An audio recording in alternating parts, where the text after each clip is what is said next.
Good morning, friends. હું VR Patel. Welcome to physics classroom with VR Patel. વિદ્યાર્થી મિત્રો, પ્રકરણ નંબર 6 ધોરણ 11નું ત્યાંના આપણે અંત તરફ છીએ. હવે બરાબર આપણે બધી જ થિયરીનો અભ્યાસ કરી લીધો છે અને એકાદ ઉદાહરણ બાકી છે જે થોડું ટિપિકલ છે, તેને આજે આપણે સમજીશું અને આ ઉદાહરણ ભણતાની સાથે આપણે પ્રકરણ 6 પૂર્ણ કરીશું. તો વિદ્યાર્થી મિત્રો, પ્રથમ ઉદાહરણનો પ્રશ્ન સમજી લઈએ. આપણે ઉદાહરણ નંબર 6.12 આપણે 6.13 ગણી લીધું છે તે યાદ રાખશું. ઉદાહરણ 6.12માં ન્યુટ્રોનનું ધીમા પડવું તેવું ટાઇટલ એને આપેલું છે. આ પ્રક્રિયા શું છે હું તમને પછી સમજાવું.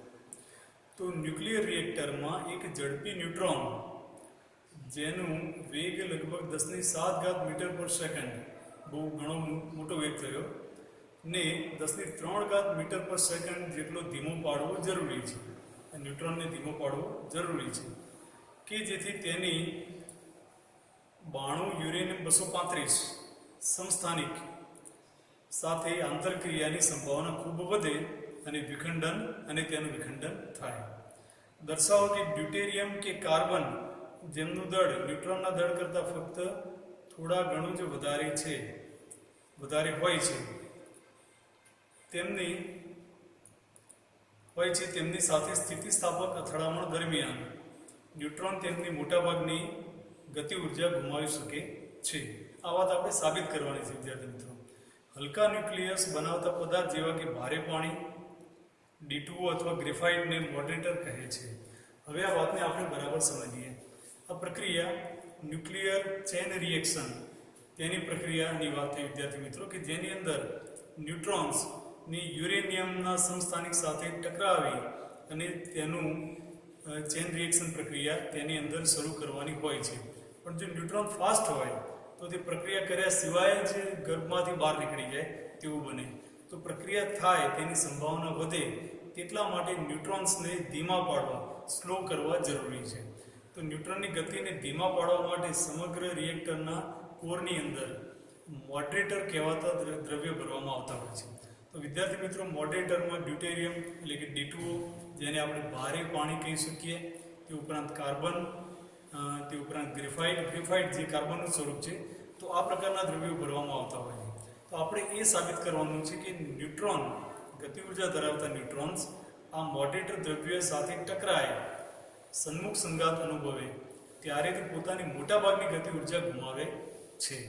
મોટાભાગની ગતિ ઉર્જા ગુમાવશે તો તેની ઝડપ ધીમી પડશે.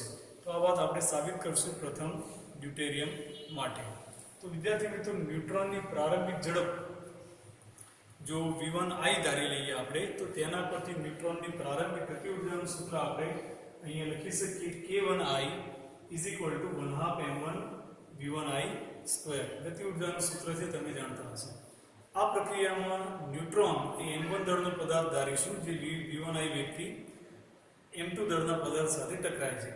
m2 દળનો પદાર્થ અહીંયા આપણે ડ્યુટેરિયમ લઈશું, ભારે પાણીમાં રહેલો ડ્યુટેરિયમ નામનું હાઇડ્રોજનનું સમસ્થાનિક, તેને m2 દળના પદાર્થ તરીકે લઈશું, જે શરૂઆતમાં સ્થિર છે તેમ આપણે માની લઈશું. તો વિદ્યાર્થી મિત્રો, અહીંયા ન્યુટ્રોનની પ્રારંભિક ગતિ ઉર્જા જેને આપણે શું કહ્યું છે અહીંયા 1/2 m1 V1I². હવે ન્યુટ્રોનની અંતિમ ગતિ ઉર્જા કેટલી થશે તો તેનું સૂત્ર પણ આપણે મેળવી શકીએ. તો ન્યુટ્રોનની અંતિમ ગતિ ઉર્જા માટે ન્યુટ્રોનનો અંતિમ વેગ લેવો પડશે આપણે, જેને આપણે v1f કહીશું. તો ન્યુટ્રોનની ગતિ ઉર્જા જેને k1f કહીએ, અંતિમ ગતિ ઉર્જાને, તો k1f = 1/2 m1 V1f². V1f આપણે સિમ્બોલ અહીંયા વાપર્યું. હવે મુદ્દો એ છે વિદ્યાર્થી મિત્રો કે V1f કેટલો હોય, તો આપણે એક પરિમાણમાં સ્થિતિસ્થાપક સંઘાતની થિયરી એની આગળના લેક્ચરમાં આપણે ભણી ગયા છીએ. તો એક પરિમાણમાં થતા સંઘાત માટે અહીંયા પણ એક પરિમાણમાં થતું સ્થિતિસ્થાપક સંઘાત કયું છે, તો તેના માટે આપણે બંને પદાર્થો એટલે કે m1 અને m2 દળના બંને કણોના અંતિમ વેગ V1f અને V2f તેમના સૂત્રો આપણે મેળવ્યા હતા. તો V1f નું સૂત્ર આપણને મળ્યું કે m1 - m2 છેદમાં m1 + m2 ઇન્ટુ V1I. તે જ રીતે V2F નું સૂત્ર પણ 2m1 છેદમાં m1 plus m2 into V1I આપણે મેળવ્યું હતું. તો V1F નું આ મૂલ્ય આપણે ઉપયોગ કરીશું અહીંયા. તો ન્યુટ્રોનની અંતિમ ગતિ ઉર્જા 1/2 m1 V1F સ્ક્વેર, જેમાં V1F ની કિંમત આપણે મૂકી દઈએ. તો વિદ્યાર્થી મિત્રો 1/2 m1 V1F ની કિંમત મૂકતા તેનો વર્ગ છે યાદ રાખો, તેનો સ્ક્વેર થશે. m1 m2 છેદમાં m1 plus m2 whole square into V1I square. તો આવું એક પદ તમને ન્યુટ્રોનની અંતિમ ગતિ ઉર્જા માટે મળશે. હવે મુદ્દો છે કે ન્યુટ્રોને કેટલી ગતિ ઉર્જા ગુમાવી. તો ન્યુટ્રોનની અંતિમ ગતિ ઉર્જા જે છે જેને આપણે K1F કહીએ છીએ, ન્યુટ્રોનની પ્રારંભિક ગતિ ઉર્જા જેને K1I કહીએ છીએ, બંનેનો ગુણોત્તર લઈશું આપણે. તો તેની પાસે જે ગતિ ઉર્જા બાકી રહી તેનો અંશ આપણને મળશે. બરાબર. તો ન્યુટ્રોનની ગતિ ઉર્જાનો ગુમાવાયેલ અંશ ન્યુટ્રોનની પ્રારંભિક ગતિ ઉર્જા જે કુલ ગતિ ઉર્જા થશે અને અંતિમ ગતિ ઉર્જા તેની પાસે બાકી રહેતી ગતિ ઉર્જા થશે. બંનેનો ગુણોત્તર એ ગુમાવાયેલો અંશ આપણને બતાવશે. આટલી બાકી હતી, પહેલા આટલી હતી, બંનેનો ગુણોત્તર ગુમાવાયેલો અંશ તેને કહેવાય. બરાબર. તો ન્યુટ્રોનની ગતિ ઉર્જાનો ગુમાવાયેલો અંશ જેને આપણે F1 વડે દર્શાવીએ, F ફોર ફ્રેક્શન. ગુમાવાયેલો અંશ F1 બરાબર K1F એટલે ન્યુટ્રોનની અંતિમ ગતિ ઉર્જા ભાગ્યા K1I બરાબર ન્યુટ્રોનની પ્રારંભિક ગતિ ઉર્જા. વિદ્યાર્થી મિત્રો, આ K1F નું સૂત્ર થયું. એની પહેલા આપણી પાસે K1I નું સૂત્ર હતું.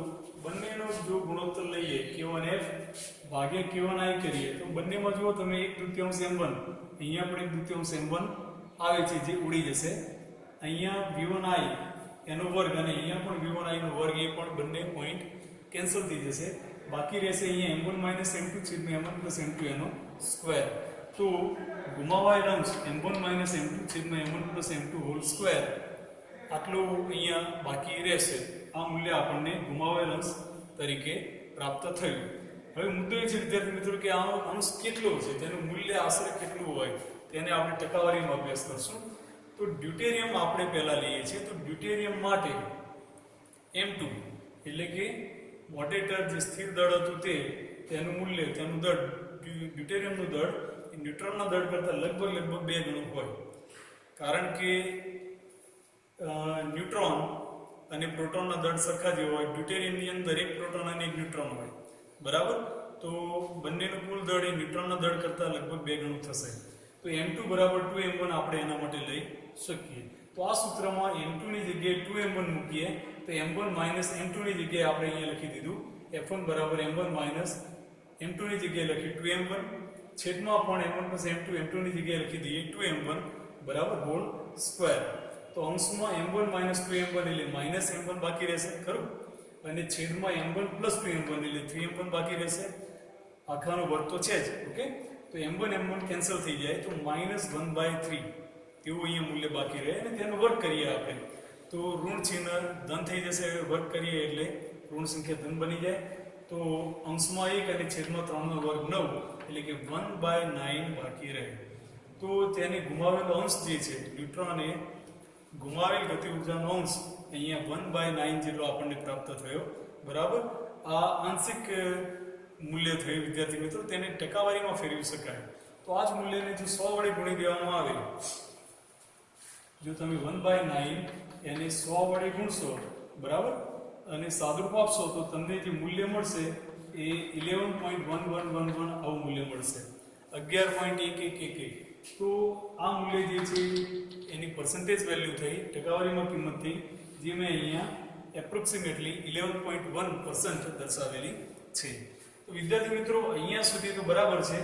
ઓકે. તમારા પાઠ્યપુસ્તકમાં V1F નું સૂત્ર અલગથી આપ્યું નથી, પણ તમારે દાખલો ગણતી વખતે આ સૂત્ર એમાં ઉમેરવાનું. અને ત્યારબાદ મેં જે ફેરફાર કર્યો તે ધ્યાન પર રાખો. તો આપણે F1 નું મૂલ્ય પહેલેથી જ ગણી લીધું છે. પાઠ્યપુસ્તકમાં છેલ્લા વાક્યમાં લખ્યું છે તેવું નથી કરવાનું તમારે. તો F1 ની કિંમત આપણે પહેલેથી જ ગણી લીધી અહીંયા, જે 11.1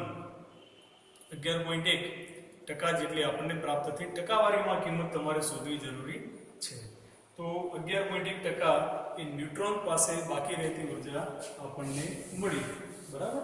તો બાકીની ઉર્જા તેને ગુમાવી તેમ કહેવાય. બાકીની ઉર્જા ક્યાં ગઈ હશે વિદ્યાર્થી મિત્રો? તો દેખીતી વાત છે કે ન્યુટ્રોનની અથડામણ એ કોની સાથે થઈ? ડ્યુટેરિયમ એટલે કે ભારે પાણીના ડ્યુટેરિયમ નામના હાઇડ્રોજનના સમસ્થાનિક સાથે. બરાબર. તો ડ્યુટેરિયમની એની પાસે કેટલી ઉર્જા આવી તે પણ આપણે ગણી શકીએ. આમ તો સરળ છે કે આટલી ટકા ઉર્જા ન્યુટ્રોન પાસે બાકી રહી અને આપણે સ્થિતિસ્થાપક સંઘાત ગણીએ તો ઉર્જાનો વ્યય થતો નથી. તો બાકીની બધી ઉર્જા ડ્યુટેરિયમને જ મળી હોય, પણ તેની ગણતરી આપણે સાદી રીતે પણ કરી જોઈએ. પાઠ્યપુસ્તકમાં જે રીત આપી છે તે થોડી ઓકવર્ડ છે, તો આ ગણતરી અહીંયાથી જુદી પડશે. તમે આ રીતે લખો તે વધારે સહેલું પડશે. તો મોડરેટિંગ ન્યુક્લિયસ એટલે કે ડ્યુટેરિયમના ન્યુક્લિયસની ગતિ ઉર્જા કેટલી થશે વિદ્યાર્થી મિત્રો? તો તેને K2F કહીએ આપણે, જે શરૂઆતમાં સ્થિર હતું એટલે K2I શૂન્ય હતું અને તેની અંતિમ ગતિ ઉર્જા K2F એ 1/2 m2v2f² થશે.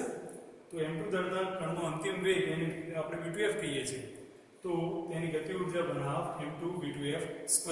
આ અંતિમ ગતિ ઉર્જા થઈ. તેના માટે પ્રારંભિક ગતિ ઉર્જા તો શૂન્ય જ હતી કારણ કે તે સ્થિર હતું.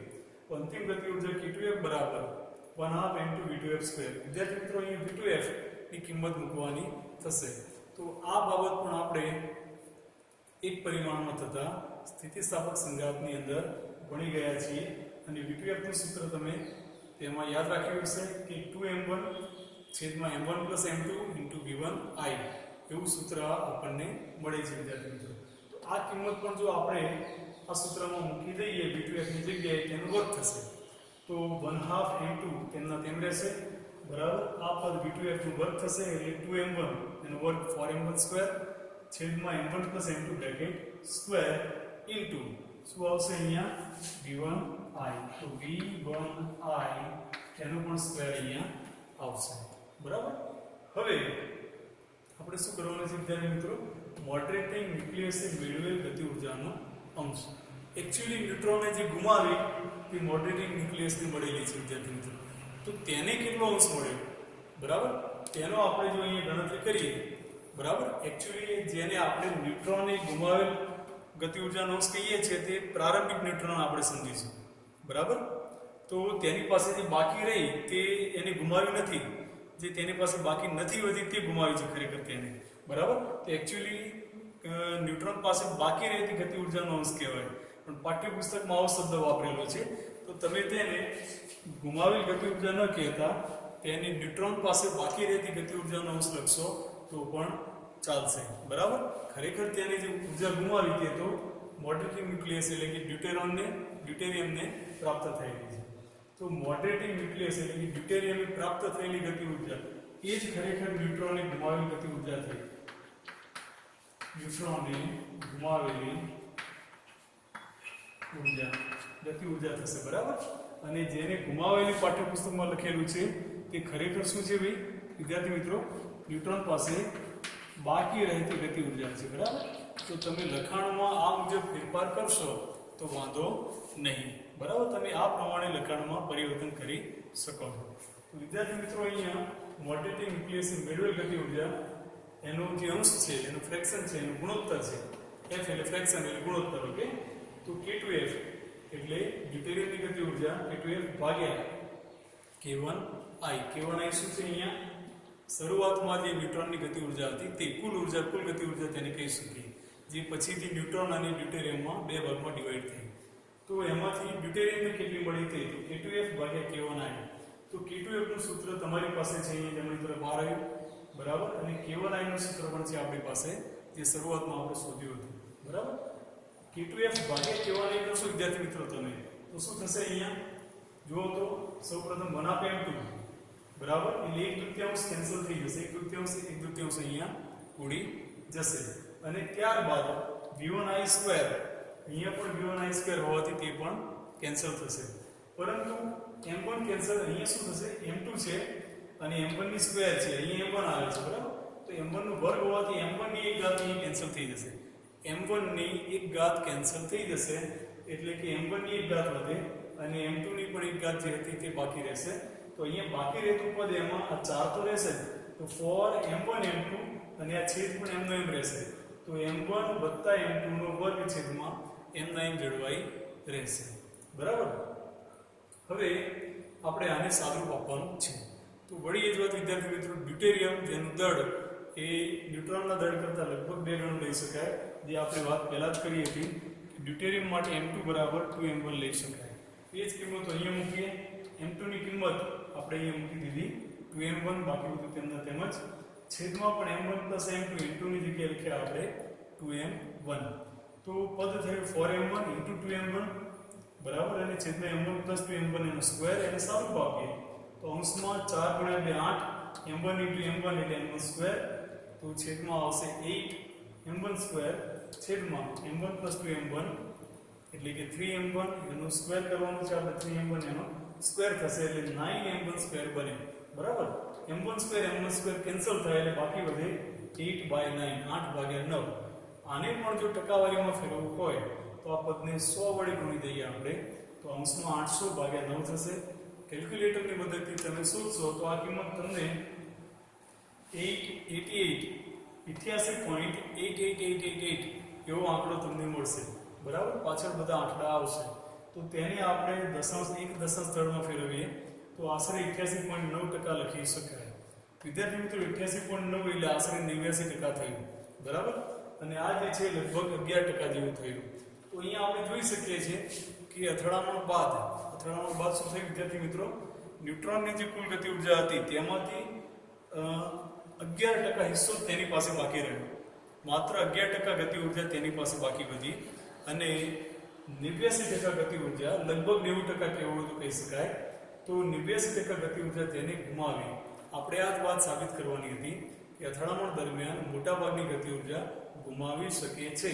તો 90% ઉર્જા ગુમાવે તો મોટાભાગની ગુમાવી કહી શકાય. ગતિ ઉર્જા ગુમાવવાથી ન્યુટ્રોન્સ ઘણા ધીમા પડશે અને ધીમા પડી અને 92 યુરેનિયમ 235 સાથે પ્રક્રિયા કરી અને ચેન રિએક્શન કરી શકશે. વિદ્યાર્થી મિત્રો, આ જ વસ્તુ કાર્બન માટે પણ તમારે સાબિત કરવાની થાય છે. તો મેં અહીંયા લખ્યું નથી, પણ આ વસ્તુ હવે તમે જાતે જ ગણી શકશો. કાર્બન માટે શું કરી શકીએ આપણે?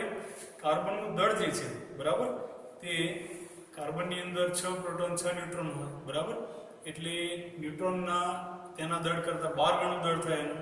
બરાબર, અને તે કિંમત જો તમે આની અંદર મૂકશો, બરાબર, m2 = m1, એમાં m2 તરીકે કાર્બન લઈ અને તેના હિસાબે જો m1 નું મૂલ્ય તમે મૂકશો, બરાબર, m2 ની જગ્યાએ કાર્બનનું દળ ન્યુટ્રોન કરતાં જેટલા ગણું હોય, 12 ગણું હોય. બરાબર, તો તે કિંમત m2 = 12 m1 મૂકશો બધામાં અને સાદરૂપ આપશો તો બંને વખતે તમને જુદું પરિણામ મળશે, જે આના કરતાં સહેજ જુદું હશે, પણ આના આધારે તમે ગણતરી હવે જાતે કરી શકશો. બરાબર, તો પાઠ્યપુસ્તકમાં અલગથી ગણતરી કરી નથી, પણ તમે ઈચ્છો તો તમે કાર્બન માટે પણ આ ગણતરી કરી શકો. ક્યાં ફેર પડશે? અહીંયા ડ્યુટેરિયમની જગ્યાએ આપણે કાર્બન લખશું અને ફેર પડશે માત્ર આપણે m2 ની કિંમત મૂકી ત્યાં જ. m2 ની જગ્યાએ આપણે ન્યુટ્રોન કરતાં કાર્બનના પરમાણુનું દળ ગ્રેફાઇટ એટલે કાર્બન જ થયું. બરાબર, તો તેના પરમાણુનું દળ જેટલું હોય તે આપણે મૂકવાનું થશે. મેં તમને કહ્યું તેમ લગભગ 12 ગણું હોય. તો તે કિંમત મૂકી અને તમે અહીંયા સાદુરૂપ આપી શકશો. બરાબર, તો પર્સન્ટેજમાં બંને વેલ્યુ તમને મળશે.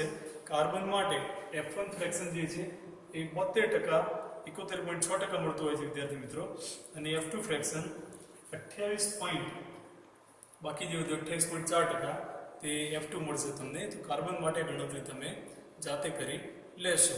બરાબર, આનાથી તમને એક વાત પણ ખ્યાલ આવશે કે ડ્યુટેરિયમ એ વધારે સારું મોડરેટર ગણી શકાય. તો વિદ્યાર્થી મિત્રો, ઉદાહરણ 6.12 મને આશા છે કે તમને સમજાયું હશે.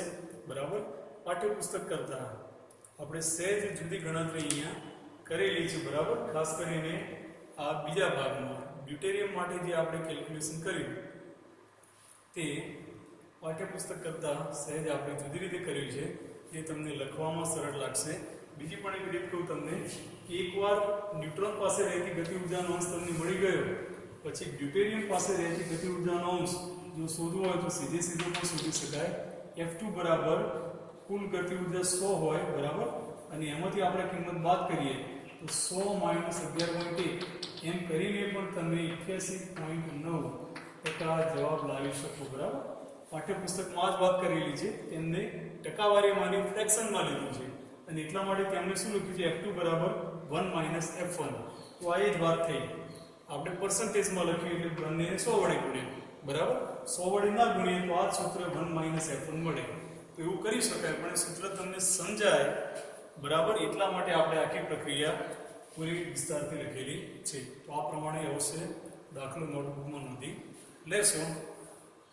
અને વિદ્યાર્થી મિત્રો, આ ઉદાહરણની સાથે આપણે પ્રકરણ 6 તે પૂર્ણ થાય છે. બરાબર, આખું પ્રકરણ તૈયાર કરી લેશો. ટૂંક સમયમાં આપણે એની આખા પ્રકરણની પૂરેપૂરા ઉદાહરણ બધાની સ્વાધ્યાય સાથે આપણે તેની ટેસ્ટ લેશું. તો સ્વાધ્યાયના દાખલા પણ બધા ગણી એની નોટબુકમાં નોંધી લેજો.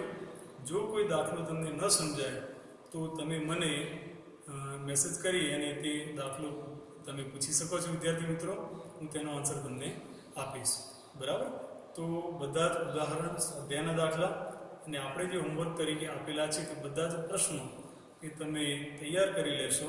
આપણે શોર્ટ ટાઈમમાં મોટે ભાગે આ શનિવારે આપણે તેની ટેસ્ટ લઈશું.